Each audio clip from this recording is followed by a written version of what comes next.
Guys, what's going on? It's DanTCG here, and I hope everyone's doing well wherever you are in the great wide world.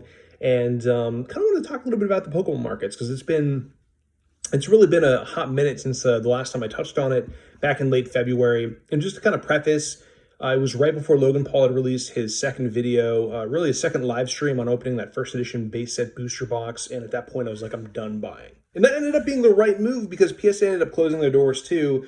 And I wouldn't have been able to send in any of the collection cards that I've been buying. In fact, I've got a whole bunch here that I'm waiting to send in that I haven't been able to send in because PSA has been closed. And quite honestly, I don't think PSA, just to get this out of the way, because I know people are going to be asking me and have asked me, I don't think PSA is going to open until sometime in Q1 of 2022.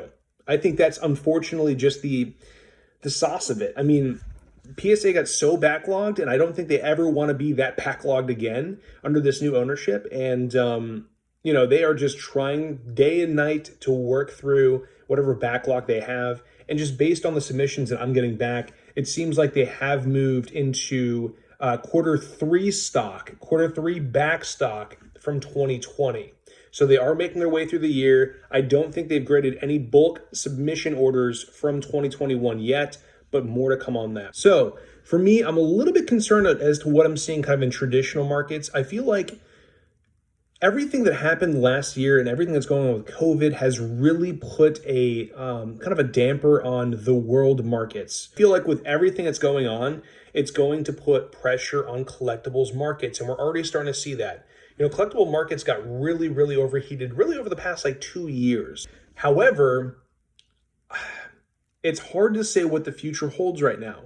My gut feeling based on what I'm seeing in traditional markets, again, with maybe an overheating of the stock markets, inflation, the government looking to spend more, I feel like there's going to be more rough times ahead. And I feel like collectibles are the first thing to go when people need money. People just dump them on eBay, flash fire sell them on Facebook Marketplace, or just try to get rid of them at local card shops.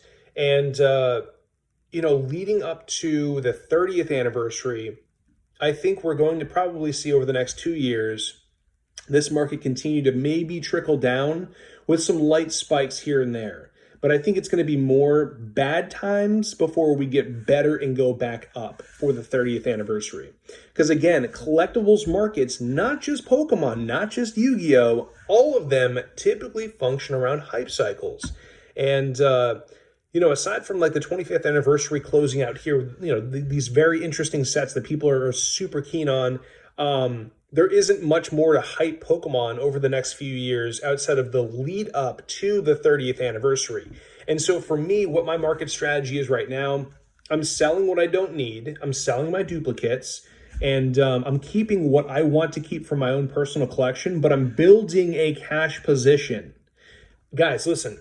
I bought when the market was at its highest. I bought when the market was at its lowest. I bought in between. I bought every single step of the way, and I sold every single step of the way. I'm dollar cost averaging in. Averages out. All the sales, all the buys, they all average out to a certain price. Can't really ever predict these markets. It's very hard to. And when you try to, oftentimes you end up buying at the wrong time. And for me, I'm just dollar cost averaging in. And, again, this whole time I've just been buying and selling. I don't hold and wait and try to, time the market. That's just not an effective way to do it. If I need a cash position, then I'll sell my duplicates. I'll sell the cards that don't work for my personal collection, and then I'll wait for the right opportunities to buy the products that I want. So with that being said, it's tough right now because PSA is still closed and I can't do anything with the cards that I still actually have to send in and new product that I want to buy to send in. So my market strategy right now is to just build a cash position. That's really all I'm doing. I'm looking to sell some products. I'm looking to sell individual cards. I'm looking to sell what I can to build a cash position so that I'm ready to pounce when sealed boxes get lower and cheaper and when people start selling their collections because they might need liquid cash or whatever it might be. So that's what I'm doing right now, guys. I think that's the smartest way to really go about it. Because Modern is still hot. Modern will probably remain hot. It's always been quite popular with new audiences, with old collectors, with everyone. People just want to open nice, cheap booster boxes, which is kind of funny because they've been really expensive recently.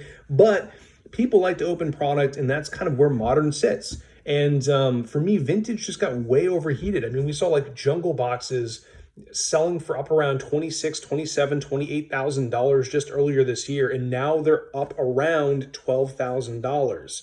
And for me, that's a little bit more reasonable. Now, could those go cheaper? Well, we've been seeing a lot of booster boxes, like vintage booster boxes in general, go down in price quite significantly, almost 50, 60% in some cases. So I would love to buy more collections, but you know, part of me thinks that if these booster boxes, first edition booster boxes, keep getting cheaper, I might actually be allocating most of my funds to buying first edition booster boxes. So if Jungle, if Fossil, if Team Rocket, Gym Heroes, Gym Challenge, if the Neo sets, Neo sets are a little bit different because the Neo sets are always going to be pricey, but I'd say if the Neo sets get to be around $15,000 to $18,000, which might not happen, I think they're probably going to settle around $21,000. I'd be buying those. Now, if Jungle, Fossil, and Team Rocket, and also the gym sets as well, if those get to be $10,000 or below, depending on the set, I'm probably a buyer. And I think we can probably get Fossil down to $8,000 a box. I think Jungle will dip below $10,000, and I'm hoping that the gym sets will too. But that might take some time. And again, I think it's going to take a lot of patience. And that's part of the problem right now, is that people are just not patient within this hobby. And that's what I'm saying, guys. Right now, while you're waiting, do something. Sell the cards you don't need. Sell your duplicates. Sell things that you don't want to hold. And just make a little cash position so that you guys are ready for when the time is right to actually start buying. So anyway, that's kind of what I'm doing right now. It's definitely a really weird time in just markets in general. Stock market, collectibles markets, baseball, basketball, Pokemon, whatever. But this is kind of what I'm doing, and hopefully you guys found it helpful. Anyway, like and subscribe, and we'll see you guys in the next video. Take care.